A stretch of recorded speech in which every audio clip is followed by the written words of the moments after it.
మహబూబ్ నగర్ జిల్లాలో మాజీ ఎమ్మెల్యే గుమ్మడి నర్సయ్య తీవ్ర వ్యాఖ్యలు చేశారు. గతంలో బీఆర్ఎస్ ప్రభుత్వం 10 ఏళ్ల పాటు రైతులను మోసగించిందని, ప్రస్తుత కాంగ్రెస్ ప్రభుత్వం కూడా ఇచ్చిన హామీలను నెరవేర్చడంలో విఫలమైందని అన్నారు.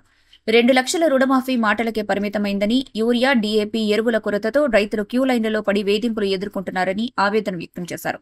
ఇక పెన్షన్ హామీ కూడా తీరలేదని గుర్తు చేశారు. ఈ నెల 25, 26 తేదీల్లో మహబూబ్ నగర్ జిల్లాలో జరగనున్న అఖిల భారత ఐక్య రైతు సంఘం మహాసభలను రైతులు విజయవంతం చేయాలని పిలుపునిచ్చారు.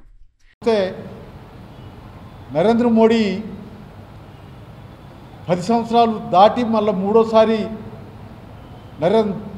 మళ్ళా అధికారంలోకి వచ్చాను, నన్ను ప్రధానమంత్రిని చేశారు ప్రజలు. ఇది నా ఇష్టం అనేటువంటి పత్తులో వ్యవహరిస్తున్నటువంటిది కనపడుతుంది.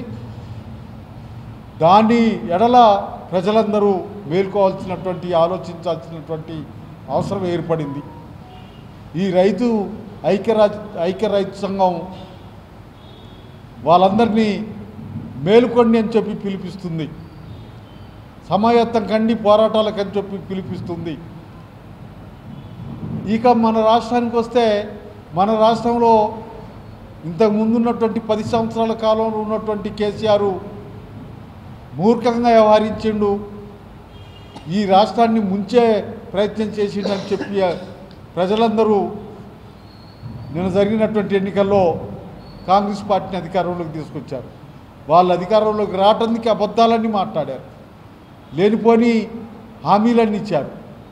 అటువంటి హామీలన్నీ ఇవాళ ఏమైపోయినాయి, ఎట్లా అమలు జరుగుతున్నాయి దానికి వస్తే వాటిని అమలు చేయటం చేతగాక కేసీఆర్ ఈ రాష్ట్రాన్ని అప్పులు కుప్ప చేసిండు, అందుకే మేము ఇప్పుడు ఏం చేయలేకపోతామని చెప్పుకుంటున్నటువంటి పరిస్థితి. ఇలా రైతు బంధు ఏమైంది? రైతు బంధు అనేటువంటి దాన్ని ఆయన 10,000 ఇస్తే ఈయన 15,000 ఇస్తానన్నాడు. ఏమైంది? 12,000 ఇచ్చాడు. ఎంతమందికి ఇచ్చాడు? ఎవరికి ఇచ్చారు? ఏమంటున్నాడు అంటే, కేసీఆర్ ప్రభుత్వం గుట్టలకి, తట్టలకి, కోలపారాలకి, రోడ్లకి, వీటన్నిటికి ఇచ్చారు, మేము అట్టిత్తలేము, 10 ఎకరాలు ఉన్నటువంటి రైతులకే ఇస్తామన్నారు. అది కూడా ఇవాళ ఎంతవరకు అమలు చేసిండని దానికి వస్తే 2 టైములు ఒక వానకాలం టైము, యాసంగి టైం పోయి మొన్న వానకాలం టైంకి ఇచ్చిండు. ఎంతమందికి ఇచ్చిండు అనే దానికి వస్తే చాలామందికి ఇవ్వలేదు. ఆ 10 ఎకరాలు ఉన్నటువంటి వాడికి కూడా ఇంకా కొంతమందికి ఇవ్వాలి, ఇస్తామంటున్నారు. కారణం ఏంటి? ఎందుకు ఇవ్వలేకపోయారని అంటే, ఏదో బ్యాంకుల్లో ఖాతాల్లో ఏమంటారు వాటిల్లో తప్పులు ఉన్నాయి కాబట్టి అవన్నీ సరిచేస్తున్నాం, ఇస్తాం అంటున్నారు. ఇంకా అబద్ధాలు మాట్లాడుతున్నారు. మరి రుణమాఫీ సంగతి ఏంటి? రుణమాఫీకి సంబంధించిన విషయానికి వస్తే ఆయన 1 లక్ష రూపాయలని ఇవ్వలేక సంవత్సరానికో 25 అని వస్తే వడ్డీకి సరిపోయినటువంటి పరిస్థితి. ఇవాళ 2 లక్షలు ఇస్తా అని, 2 లక్షలు మాఫీ చేస్తానని చెప్పి హామీ ఇచ్చి వాగ్దానం చేసి ఎంతవరకు వచ్చింది అనే దానికి వచ్చి చాలామందికి ఇంకా 2 లక్షలు మాఫీ కాలేదు. ఇలా నాకు 2,25,000 అప్పు ఉంది. ఆ 25,000 కడితే కానీ 2 లక్షలు మాఫీ కావట.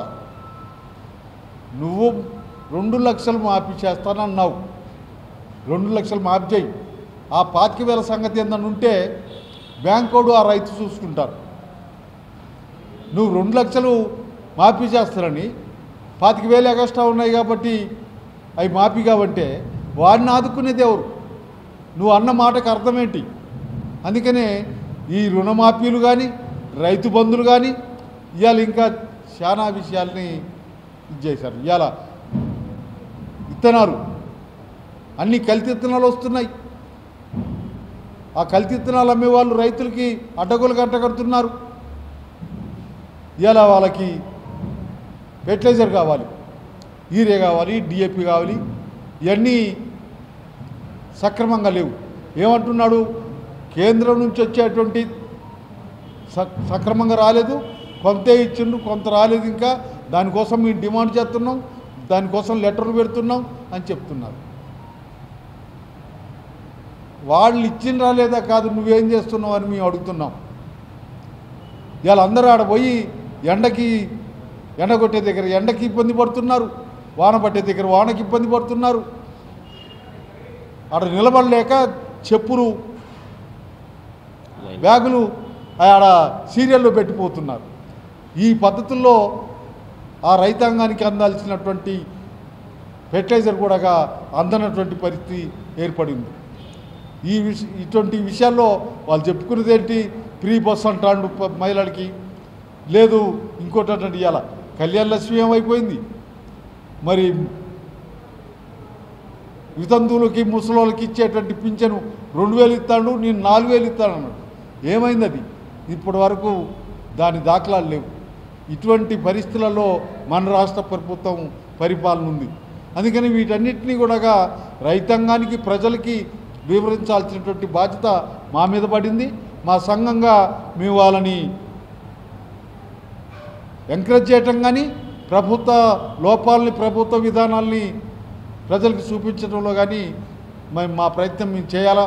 అందుకనే ఇక్కడ జరగబోయేటువంటి మహాసభలు 25, 26 తారీఖులలో ఆ సభలు మంచిగా జరగటానికి కావాల్సినటువంటి సహకారం అందరినీ అర్థిస్తున్నాం. అట్లే ఆ సభని జయప్రదం చేయడానికి కావాల్సినటువంటి పద్ధతుల్లో రైతుల్ని రైతాంగాన్ని అందరినీ కూడా వచ్చి జయప్రదం చేయడానికి ప్రయత్నం చేయాలి అని చెప్పి వాళ్ళందరికీ కూడా పిలిపిస్తున్నాం. ఆ 25, 26 తారీఖులో జరిగే సభలు రైతాంగానికి ప్రజలకి చేతినిచ్చే విధంగా వాళ్ళ కోసం జరుగుతున్న పోరాటాల వెలుగులో అందరూ నిమగ్నం కావాలని చెప్పి కోరుతూ సెలవు.